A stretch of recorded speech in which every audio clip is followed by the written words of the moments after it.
आज हम बच्चों को यहाँ पर लेकर आए हैं हाइकिंग एक्टिविटी के लिए।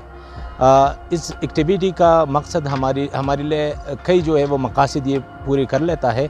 उनमें से एक ये है कि बच्चों की हाइकिंग हो जाती है, उनकी जो है रिफ़्रेशमेंट भी हो जाती है, एंटरटेनमेंट भी हो जाती है, घूमने आ जाते हैं, खूबसूरत नज़ारे देख लेते हैं।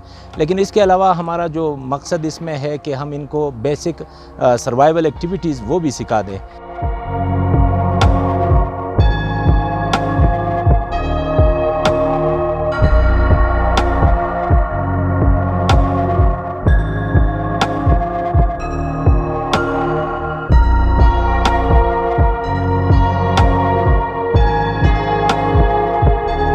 जैसा कि आज हमने इनके लिए 2 एक्टिविटीज़ रखी थी, एक वाटर फिल्ट्रेशन का और दूसरा मिट्टी के बर्तन बनाने का था। ये 2 एक्टिविटीज़ इनके किसी भी वक्त जो है वो काम आ सकते हैं।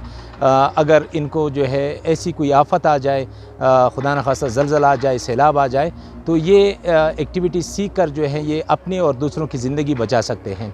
तो इन्होंने वाटर फ़िल्ट्रेशन का, प्रिमिटिव वाटर फ़िल्ट्रेशन का जो तरीक़ा था उससे इन्होंने वाटर फ़िल्टर किया और इसके अलावा इन्होंने मिट्टी के बर्तन बनाए, जिसमें ये जो है इसमें खाना भी खा सकते हैं और एक कारोबार के तौर पर भी आगे चलकर ये इनके लिए एक फ़ायदेमंद बात साबित हो सकती है।